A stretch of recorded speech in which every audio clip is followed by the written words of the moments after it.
And Portland's sports leader, 1080 The Fan. Pacific Office Automation.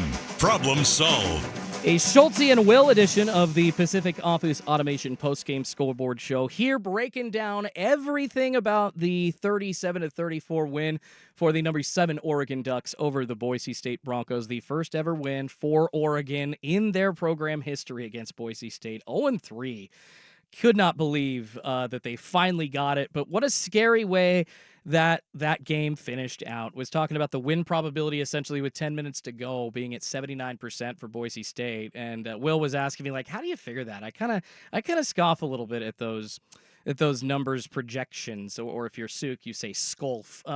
But it's basically just like a combination of, an algorithm running the chances, as opposed to how many possessions a team is going to get that they're going to score. And I think at that point, a 79% chance Boise State with a 34-27 lead. Sounds like nerd speak. Don't believe it. It's not buying it. It's a little nerd speak, but what I'm saying is Oregon was real. able to tie this game and win it in an incredibly rare fashion. And that rare fashion, obviously, the tie being that Noah Whittington 100-yard touchdown kickoff return that ended up being credited, I believe, to Jade Lamar, as well as a Tez Johnson punt return. And I want to get into a couple of comments here in just a second, Will, from the Vancouver Ford text line and from YouTube. But I want to ask you, so these special teams, which is awesome, these special teams touchdowns, which don't happen very often, basically allowing the Ducks to get the win, really helping the Ducks to get the win. This doesn't happen very often, Will. So I'm looking at this. I'm looking at the breakdown. I see stats that I like. Jordan James, 102 yards on 17 carries, 6 yards average carry. Like, I see that the run is being established. That is good. Maybe Oregon's line offensively had a little bit of a bounce back in that regard, but not quite sure with the 2 special teams touchdowns needed that Oregon's going to be able to win games in the same fashion going forward. It's kind of a special one. No, I mean, we knew going into this game that you were going to really ID what this Oregon team was. Did they really sleepwalk through Idaho? Or are there real glaring issues that you need to address? Now, don't get me wrong. Boise State is not some slappy from the Mountain West Conference. This is a team that people have picked to win the Mountain West, and they have a legitimate shot at being the top-ranked Group of 5 team to make it into the playoffs. And they're the traditional blue blood killer. They've always been this. They are a very, very good football team that's going to win a lot of games, and I wouldn't be shocked if this is the only blemish on their schedule this year, right? That being said, it needed to look a certain way. There's a standard of play that you need to play to, and right now Oregon isn't doing it, and they're not doing it on the offensive side of the ball in the trenches. That being said, it feels like in the end of that second quarter, you found your offensive line group.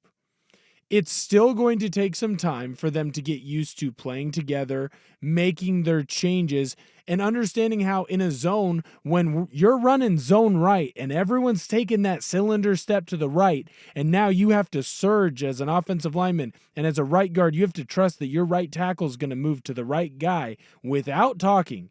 And you also have to trust as a right tackle that the left tackle all the way at the back of the line, he's going to do his job without talking to you, and you see it all the same. That's going to take a couple of games. Remember last year, Dusty brought this up on Danny and Dusty this week, and I'd kind of forgotten about it. We were saying similar things about the Oregon offensive line against Texas Tech. You ended up being runner-ups for the Joe Moore Award. Yeah. No, I'm not saying that that's what this offensive line is. I don't think that they're there yet. Maybe they'll reach their full potential by the end of the year. But they need more time together, and they need more time with Dylan Gabriel.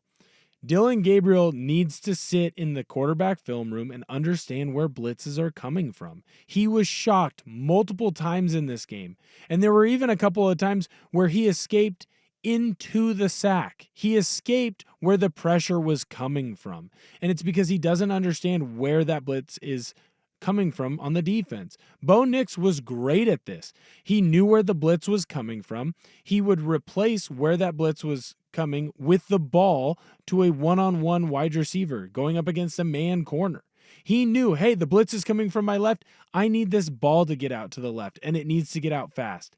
And right now, I don't believe that Dillon Gabriel knows where he needs the ball to get out, and he doesn't see the blitz coming. He's shocked by it. And then he gets happy feet, he gets jittery, and so then he runs into another sack, or he runs out of the pocket quickly before a deep ball can develop. These wide receivers showed all game that at any moment you can hit a big play.